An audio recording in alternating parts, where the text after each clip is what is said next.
A rifle's sharp crack broke the morning air, common in our rural area where hunters used public land. I barely noticed, thinking it was a stray shot. Then came a scream, Lucas's voice, raw and piercing, cutting through the trees. My heart raced. Feed bags fell from my hands, bursting on the driveway as I ran toward the sound, boots hitting gravel, heart pounding louder than anything else. At the South Pastures Hill, I froze.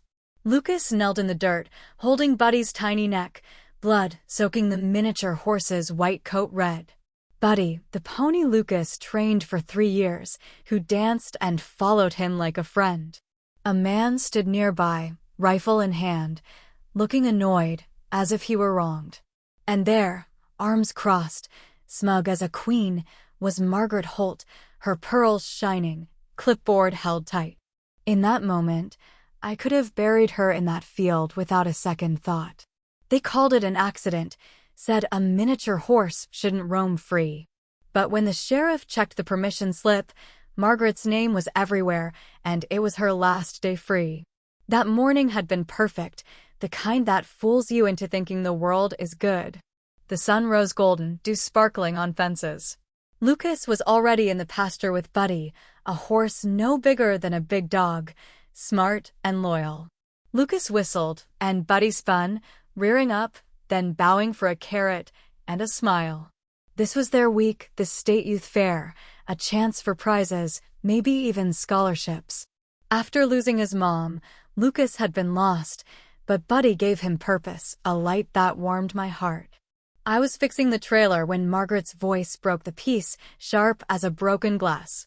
She stood at our property line, foot tapping, clipboard ready to attack.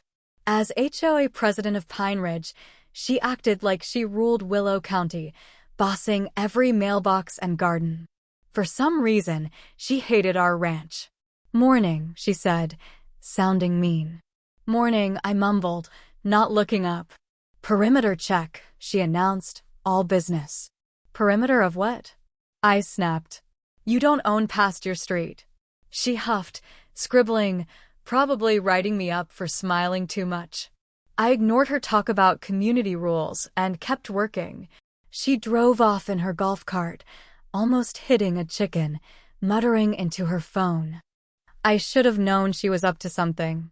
Around noon, Lucas and I went to town for show supplies, shelters, bedding, Lucas's saved-up peppermint treats. We were gone 2 hours. Driving back to Maple Hollow Ranch, I saw 3 muddy trucks, rifles on their tailgates. My stomach sank. I sped up, Lucas shouting before I stopped. He jumped out, and I ran after him.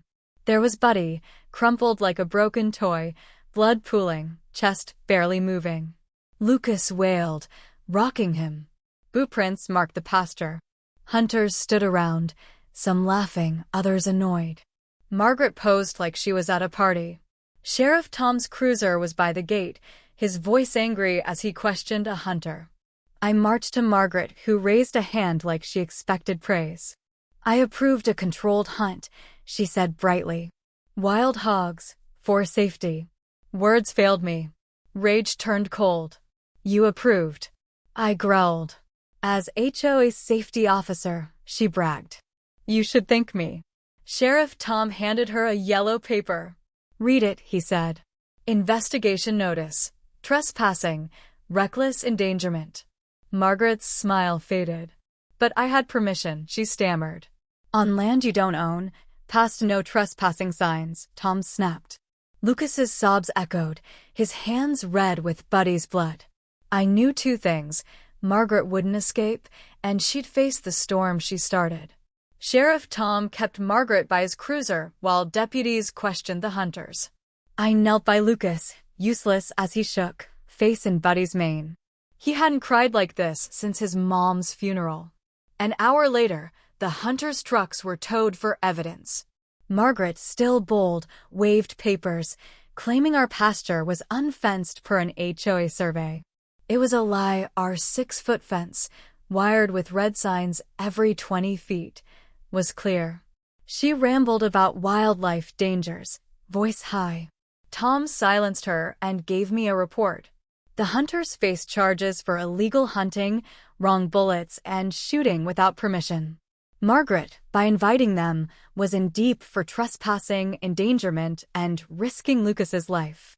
My fists hurt from clenching. At home, Lucas went upstairs, closing his door quietly, a sound that hurt worse than a slam. I opened my legal binder. Years of HOA fights taught me to keep records. Margaret wanted a fight, she'd get one. The next day, Sheriff Tom said the hunters had prior convictions, one with a banned license. Their illegal bullets sealed their guilt. Margaret's crime was negligence, piled high. She'd been caught before, faking fines for neighbors' flags or fences. At an emergency HOA meeting, she showed screenshots, claiming we'd trapped the land with wild animals. She blamed Lucas, a kid, for dangerous pets. Sheriff Tom, recording, let her talk.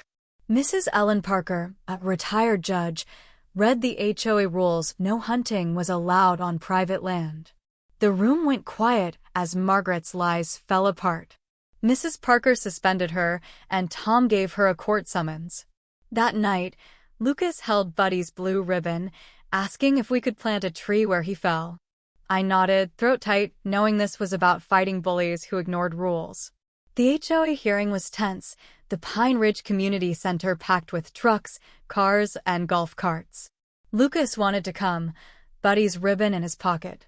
Neighbors shared years of Margaret's fake fines, threats over toys, and weird emails about airspace rules. Lucas stood, shaky but strong, and spoke at the mic. He told of saving Buddy from a fair, training him with his own money, dreaming of championships. His voice cracked describing Buddy's death, leaving the ribbon on the podium. The room was still.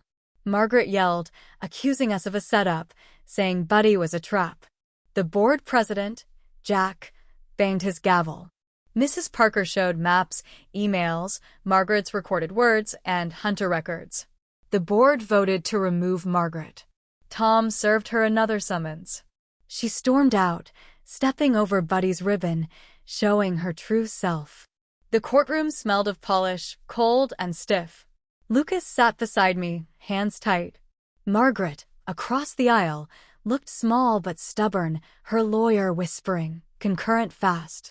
The prosecution was fierce. Photos, signs, recordings, hunter records, a vet's report on Buddy's worth. Margaret's lawyer said she meant well, but the evidence was solid. She spoke, dodging blame, talking about hogs and safety, never looking at Lucas. Lucas's victim statement was steady, telling of Buddy's rescue, their dreams, the loss. The courtroom cried. The judge, voice heavy, found Margaret guilty of trespassing, endangerment, and negligence. She got fines, a Willow County HOA ban, 500 hours at an animal shelter, and had to record an apology to Lucas. Her face twisted, but she said nothing. Outside, reporters took pictures, but we walked away. Sheriff Tom gave Lucas maple seeds for Buddy's tree. We planted it under a cloudy sky, Lucas pressing seeds into dirt, tying Buddy's ribbon to a post. Neighbors brought flowers, kind words, and a plaque, Buddy's Meadow. A youth horse program started in Buddy's name. Margaret's house sold, and she left Pine Ridge. The tree grew, and sometimes in the wind, I thought I heard Buddy's halter bell. Lucas smiled again, helping other kids heal.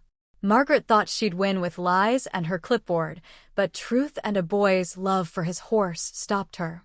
Maple Hollow Ranch was ours, and so was justice.